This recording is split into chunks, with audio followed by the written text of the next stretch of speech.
नमस्कार दोस्तों, स्वागत है आपका हमारे चैनल पर। आज हम बात करने वाले हैं एक ऐसे पावन अवसर की जिसका संबंध सीधे हमारे पूर्वजों से है। जी हाँ, हम बात करेंगे पितृपक्ष अमावस्या, जिसे सर्वपितृ अमावस्या भी कहा जाता है। यह दिन क्यों खास है? क्यों इस दिन श्राद्ध, तर्पण और पिंडदान करना अनिवार्य माना जाता है? और भगवान श्री कृष्ण ने इस दिन की महिमा के बारे में क्या बताया था? आज हम इन सब प्रश्नों के उत्तर जानेंगे। पितृपक्ष की कथा से पहले हम उसका महत्व जानते हैं। पितृपक्ष, जिसे श्राद्ध पक्ष भी कहा जाता है, साल में एक बार आता है। इन 16 दिनों में हम अपने पितरों को स्मरण करते हैं, उनका श्राद्ध और तर्पण करते हैं। शास्त्रों में कहा गया है, यस्य स्मरण मात्रेण पितरः तृप्तिमाश्रयेत, अर्थात सिर्फ स्मरण से भी पितर तृप्त हो जाते हैं। लेकिन इन दिनों में खास महत्व होता है अमावस्या तिथि का। इसी कारण इसे सर्वपितृ अमावस्या कहा जाता है।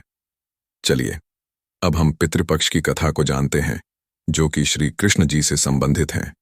युधिष्ठिर और श्री कृष्ण संवाद। महाभारत काल में एक बार धर्मराज युधिष्ठिर ने श्री कृष्ण से प्रश्न किया, हे माधव, श्राद्ध पक्ष की अमावस्या को इतना महत्व क्यों दिया गया है?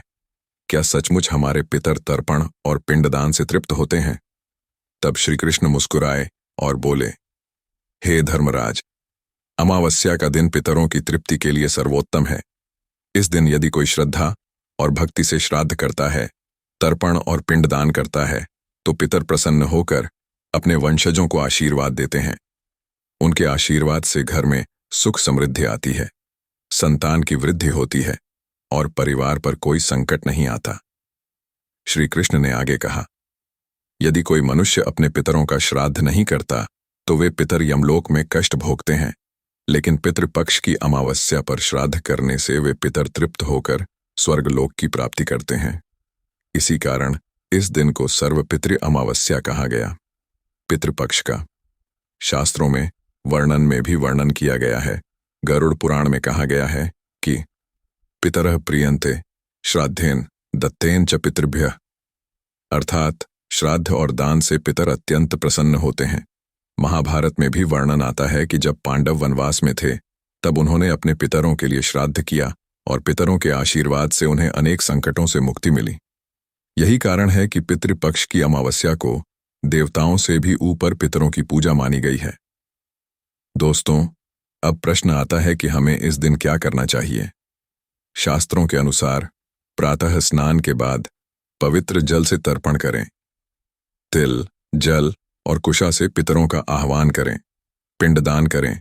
चावल, जौ और तिल से बने पिंड ब्राह्मण को भोजन कराएं और दान दें।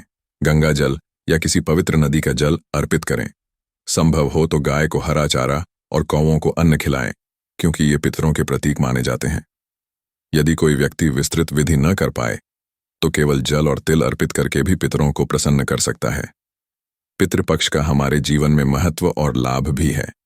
श्राद्ध अमावस्या का महत्व केवल कर्मकांड तक सीमित नहीं है, इसका गहरा आध्यात्मिक और पारिवारिक अर्थ भी है। पितरों के आशीर्वाद से घर में सुख शांति आती है, संतान की वृद्धि होती है, आर्थिक संकट दूर होते हैं, पाप और दोष नष्ट होते हैं, कुल में प्रगति और समृद्धि बनी रहती है।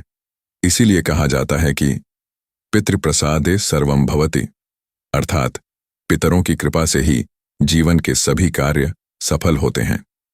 दोस्तों, पितृपक्ष अमावस्या हमें यह याद दिलाती है कि हमारी जड़ें हमारे पूर्वज हैं।